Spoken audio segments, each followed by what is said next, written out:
Hi, folks. I'm the Middle Management Gamer, and welcome to another episode of War. That is Working Adult Reviews. So, today we declare war on Oblivion. So, if you're not familiar with it, it's Elder Scrolls for Oblivion, recently remade slash remastered. So, it's kind of like brought up to date with graphics, and they've changed a little bit of the playability. I haven't played it very much yet, so I don't know if they've changed anything about the story or whatnot. I don't know if it's a full remake. Um, I didn't do any research. I don't do any research for these things. So anyway, Oblivion. So some background on the game for me. I had Elder Scrolls 4 Oblivion for my PlayStation 3, and I loved the holy heck out of it. And I played it for probably 150, 200 plus hours, which doesn't sound like a whole heck of a lot, but as far as gamers go. But for me, working in restaurants, piling up that many hours on a game means it was pretty much the only game I was playing. And then the unthinkable happened. Our house got broken into, and a whole bunch of my video game stuff got stolen. And that happened to be the disc that was in my PlayStation 3 when that got stolen. And when I replaced a lot of my stuff, I was bitter about some of the games, and Elder Scrolls was one of them, Oblivion. And I have not played it since. And when they decided they were going to do a remaster on it, well,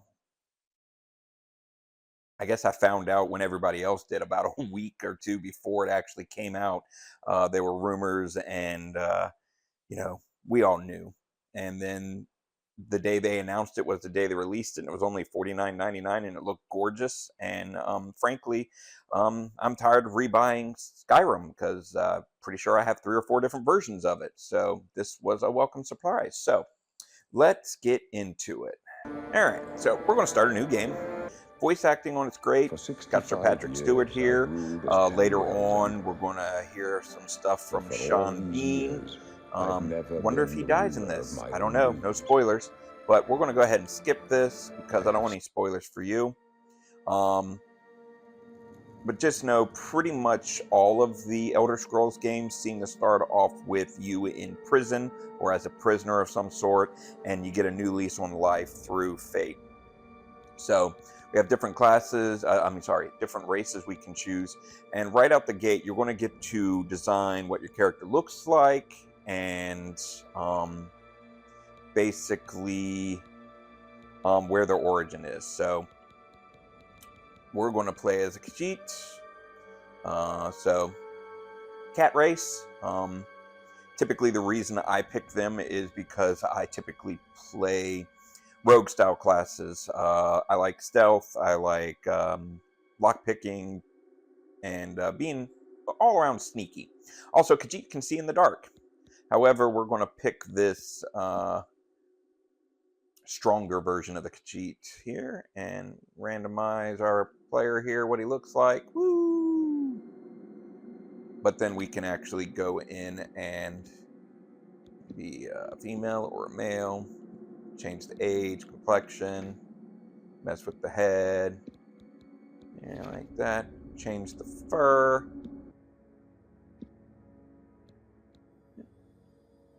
All right, so then you wake up in the cell like this, and this is the finished product I went with.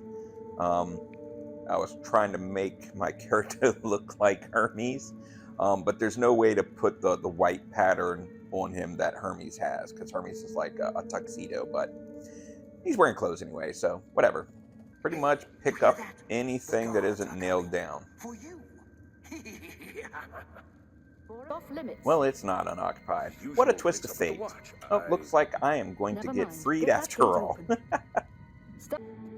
So basically, the Emperor comes through there, you get free, you come down here into this nice underground area, and this is basically your tutorial, which is nice. You can go into stealth mode. If you go into stealth mode, you see that little center icon goes down. And I've picked up a few things that was just laying around. Basically, I've got myself a bow and arrow. And you start off with a couple of spells. You get this Eye of Fear spell and this flare. So I've been primarily using the flare. My character is going to be like a magic using thief. And then you can look at your map. There. And your current quests and completed quests. And there's tutorials, etc. so forth. After you make your way through the sewers and the stuff that happens in the story happens, you're going to find yourself in this nice little tunnel here. And a suggestion for me, as I sometimes like to restart the game and I don't want to play through the tutorial, if you save a copy of the game right here, when you go to open this door, it's going to prompt you to change the way you look, your birth sign, your class. So right here, you can completely redo your character. So if you save right here, you can use this as a starting point for your game so that you can skip all the tutorial stuff. Just make sure you don't accidentally save over it. But so you can, change the way you look. We're not going to do that because I like the way I look. You can change your birth sign. I went with Thief because it gives you extra agility, extra luck, and extra speed. Very useful if you're a thief, obviously. And then you can change your class. So the cool thing about the class system in this game, there's combat class, magic class, and stealth class. And when you play through the tutorial, based on what you do, a lot of what you lean towards as your play style, when you get to the point where you move on in the game, one of the guards you're traveling with will try to guess what your class is, and it'll kind of give you an idea of maybe what you should lean to. So when I finished mine up, it said that I should be a pilgrim. So stealth, personality, endurance, but I created my own class, which you can do by hitting triangle. And you can pick if it's combat class, magic class, stealth class. I went with stealth, and I picked agility and personality as my favorite attributes, and my major skills: alchemy, conjuration, destruction, marksman, security, sneak, and speechcraft.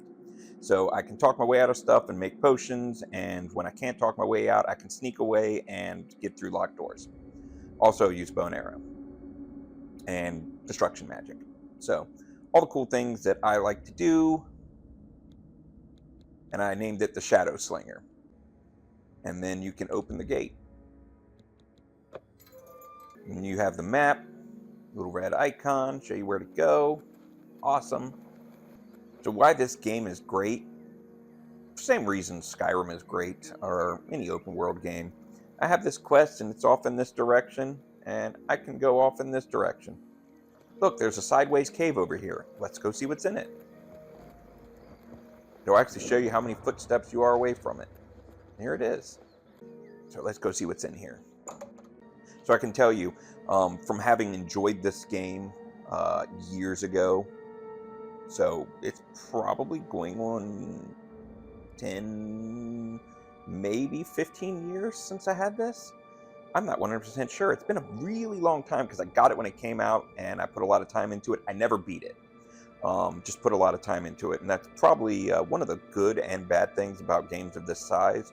You can spend a lot of time doing side quests and whatnot, and you don't even have to do the story if you don't want. But sometimes you'll try to do the story, and if you have like ADHD, even in video games like I do, you might never actually get anything done. So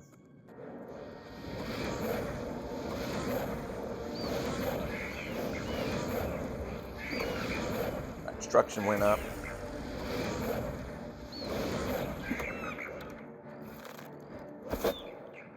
Anytime you put an arrow into something, you can pretty much pick the arrow back up once you kill them, which is cool. Yeah, there's pewter fork, but it's not worth anything, so I'm not going to take it. Visually, it's gorgeous. I mean, it looks so much better than I remember. I mean, they did a great job on the remaster. And there's like things growing that you can just pick. So I can just spend a whole lot of time just going mushroom hunting. You can see this is where I came in, traveled here, went off this little path. Looks like there's more stuff over here that I didn't investigate. In exploring this cave, I found this door that leads into a hidden lake.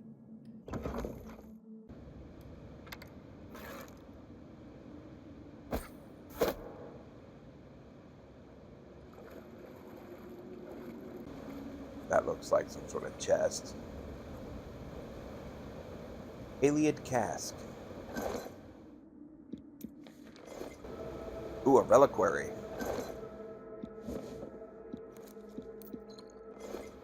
Got ourselves some gold, some ginkgo leaves. Got another door here. As you can see, you can just find a cave and just keep going. And it's like there's just more and more and stuff. And sometimes you go into a cave and there's just one room and like a chest and a couple of monsters and you kill them and you just walk back out. And sometimes you find a cave and it just keeps going down and down and you feel like you're an archaeologist, like turning over God knows what. So, the final result. Working adult reviews. So again, this shows reviews for working adults who may or may not have time to play games. So I let you know if the game is worth the time before you invest the dime. And this one right here, $49.99. You could get the deluxe version for an extra $10, which gives you some, I don't know, extra armor and horse armor and stuff like that. Not worth it to me, but you could go that route if you want your character to look a little prettier maybe. And I think there's some quests involved with getting that stuff, so it's a little bit extra game. But for $49.99, you get the extra DLC that came with the original game. It's remastered. It looks gorgeous. Play-wise, if you are the type of person who doesn't have a lot of time to play video games, like most working adults, this game could be right up your alley for two reasons. One, it's got a very long quest that you could spend forever and ever going on. And, you know, if you're the type of person who likes to complete a game, you can put like an hour into it and just keep moving towards that quest goal and eventually beat it. Or if you only got like 15 minutes or 20 minutes to play, you can sit down and just run off into a direction, find a cave you want to explore, like I did with this character, and just go in there and start killing stuff. The way you play the game is completely up to you. So anybody can play this. You don't need to spend hours upon hours grinding and getting like super abilities so that you can play for 5 minutes against a 12-year-old kid who's going to just one-shot you. So for me, this game is totally worth it, and I give it a double thumbs up. So again, definitely worth your time if you want to invest some money into it. Again, $49.99. It's a cheap price tag worth, I mean, versus a lot of the other games that are out right now. And you can totally get a lot of enjoyment out of this. Like I said, I put probably 150 to 200 hours in it last time. And that's only because it got stolen before I finished it. I think this time I'm probably going to beat the main quest, but I don't have to.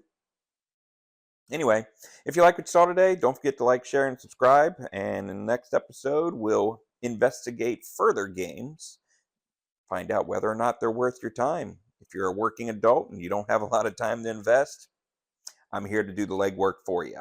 See you next time.